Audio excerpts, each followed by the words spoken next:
Okay, this is Charlie O, and this is probably, let's see, week 4 of a tank update for my sump, refugium, and phosphate reactor. Just to give you an idea, I am running a bubble magus. It's doing a great job, pulling a lot of good stuff out of the tank. Took a couple weeks to get it primed and seasoned. So, as you can see, if you look up on the top, I have a 4-foot strip going all the way across with 10 outlets with a main breaker on it, in case of the surge protector. As you see, I have a timer there on that side, and we have a timer on this side, both operating 3,200 gallon per hour wave maker power heads up in the tank. Basically, here we have our my LED and moonlight shining down on the refugium. I'm running dual overhead coming down. One side goes down into the bottom to churn, and I have one 4-inch filter sock for polishing.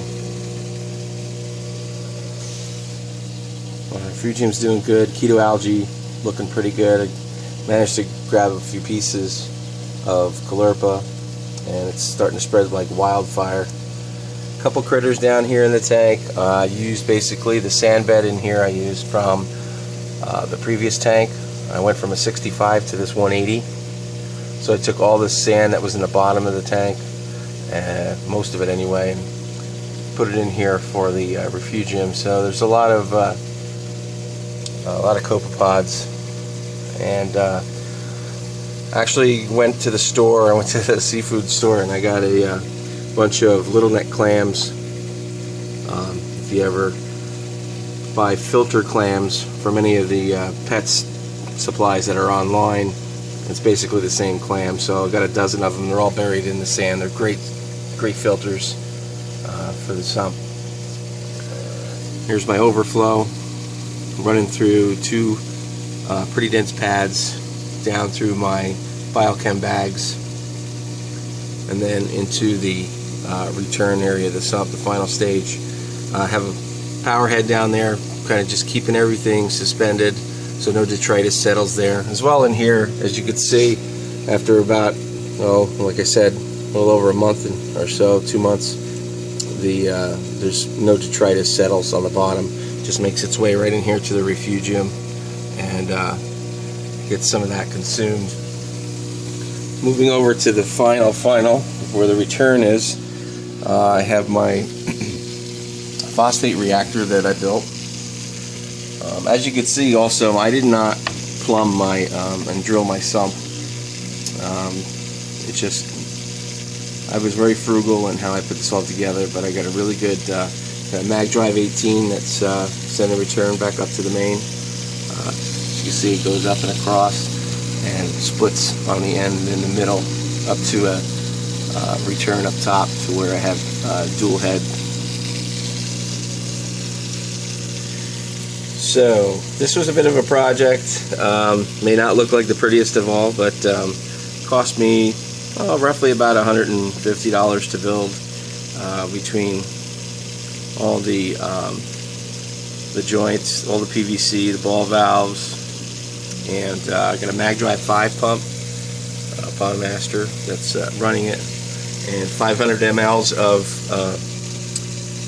of media, phosphate media. So right now it's running a little fast, but that's because I basically just got this started. So it's doing really well.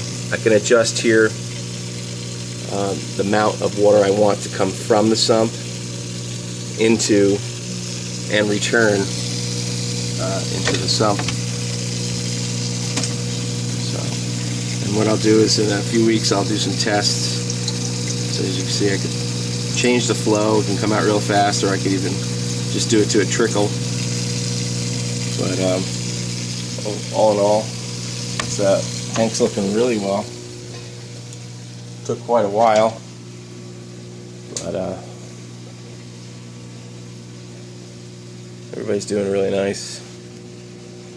As you can see, there's my returns up in the top and my waves, wave makers. Lights have been off, so I haven't turned them on yet. Right now I just have the actinics running. But like I said, I did not have one casualty, which was really great when I did the changeover. It took me about 2.5 to 3 days to get it all finalized, but really pretty proud of the way it came out. So that's my 180 gallon with a 55 gallon sump refugium. Hope you all like it. Let me know.